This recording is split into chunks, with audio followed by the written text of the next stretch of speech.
Bonsoir à tous, nous sommes vendredi 13 novembre et il est l'heure du JT. Ce soir, nous parlerons de gazon, car il y aura de la pelouse sur le tracé du tramway. Elle se déploie par rouleau sur le chantier.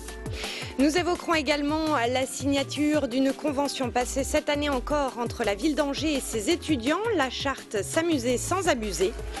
Enfin, nous écouterons un peu d'opéra avec la nouvelle pièce présentée ce soir au Grand Théâtre par Angers Nantes Opéra.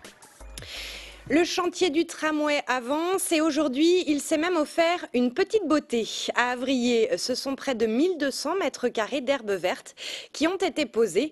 Un sujet signé Lisa Boval et Olivier Molia.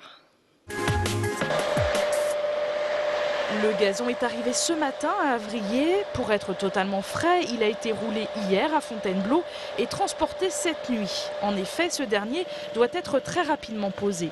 Là, il faut savoir qu'aujourd'hui, c'est un peu l'étape coup de poing, la finition, la mise en place du gazon. Aujourd'hui, on en fait 1200 mètres carrés. On a à peu près 15-20 personnes qui travaillent en opération coup de poing aujourd'hui. Mais aujourd'hui, c'est la finition, mais ça fait un mois qu'on est sur la plateforme. Il y a eu les réseaux d'arrosage, la mise en place du drainage, la mise en place de la terre et aujourd'hui, donc le gazon. Donc ça représente le travail d'à peu près un mois.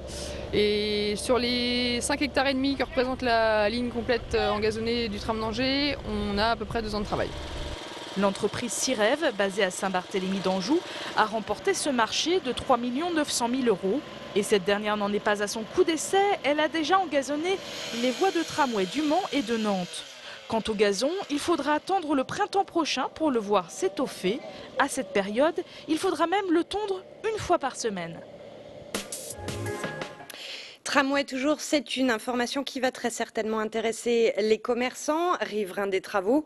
La commission chargée d'indemniser les professionnels touchés par ce chantier va assouplir ses règles d'attribution et il sera désormais plus facile d'obtenir des dédommagements. Pour l'instant et depuis la mise en place de cette commission, seulement 50 000 € ont été distribués aux commerçants alors qu'il est prévu une enveloppe globale d'1 500 000 €. Joël Blandin conseille aux commerçants en difficulté de saisir le plus tôt possible cette commission d'indemnisation. On écoute le président de la Chambre de commerce et d'industrie du Maine-et-Loire.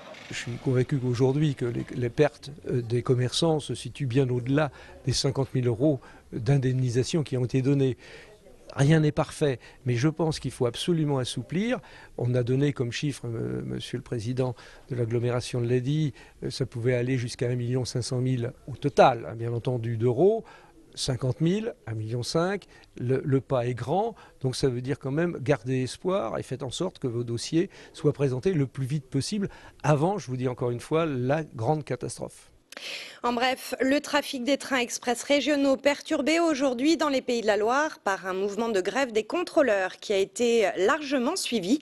Les grévistes protestaient contre la convocation en conseil de discipline d'un Angevin à qui sa direction reproche d'avoir insulté son supérieur. L'intéressé dément formellement. 380 000 €, c'est la rallonge obtenue la semaine dernière par le département pour gérer l'accueil des demandeurs d'asile. Une enveloppe supplémentaire accordée par l'État qui porte à 1 million d'euros le budget 2009 consacré en Anjou aux demandeurs d'asile. Et puis, une semaine de plus à Angers, les élèves de l'école maternelle Jules Verne, fermée depuis qu'on y a découvert des rats vendredi dernier, devront encore attendre pour réintégrer leur salle de classe. Les travaux de dératisation ne sont pas terminés. La semaine dernière, la ville d'Angers a signé une convention avec les BDE, les bureaux des élèves de plusieurs de ses écoles et facultés. Depuis 3 ans maintenant, c'est devenu une habitude, mais cette année marquée par des scènes de violence et de forte alcoolisation, cette signature prend une résonance particulière. Lisa Boval. Organisées ou spontanées, les soirées étudiantes sont souvent l'occasion de débordements qui rendent difficile. Ambiance particulière pour la signature de la charte S'amuser sans abuser entre la ville d'Angers et les BDE qui le souhaitaient il y a une semaine.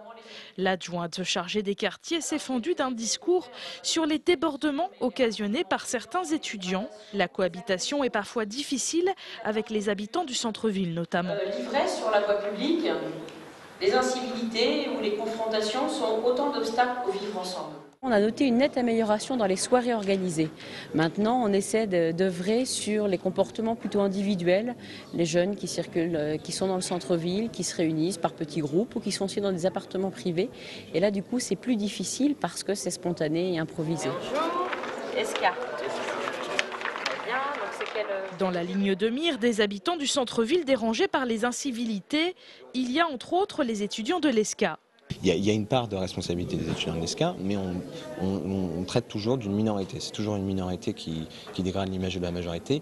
Et les débordements en centre-ville, c'est autre chose que les soirées organisées. C'est deux choses vraiment à distinguer.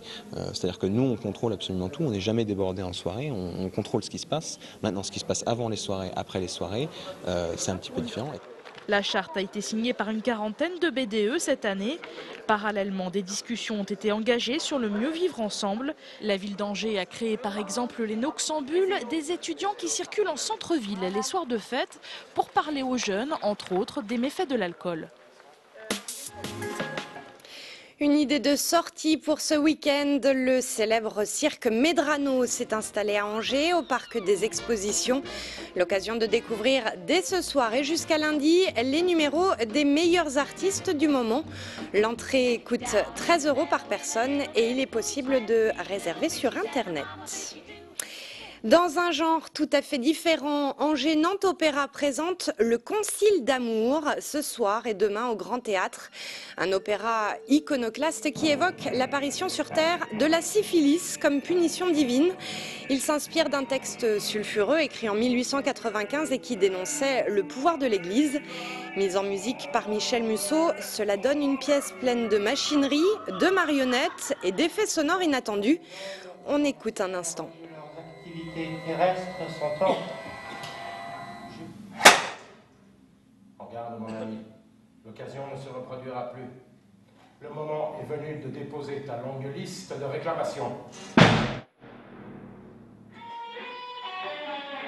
l'acteur lui-même, celui que l'instant fait foncer droit au but, celui-là, il faut l'empoisonner par un adjuvant à quelque chose qui apparaît sans même temps que la semence et l'œuf et qui, comme c'est le cas chez les serpents. Le Concile d'amour, c'est donc ce soir et demain à 20 h au Grand Théâtre d'Angers. Et c'est la fin de cette édition. Tout de suite, Hockey les Ducs, votre rendez-vous hebdomadaire de hockey sur glace. Passez une bonne soirée et un bon week-end.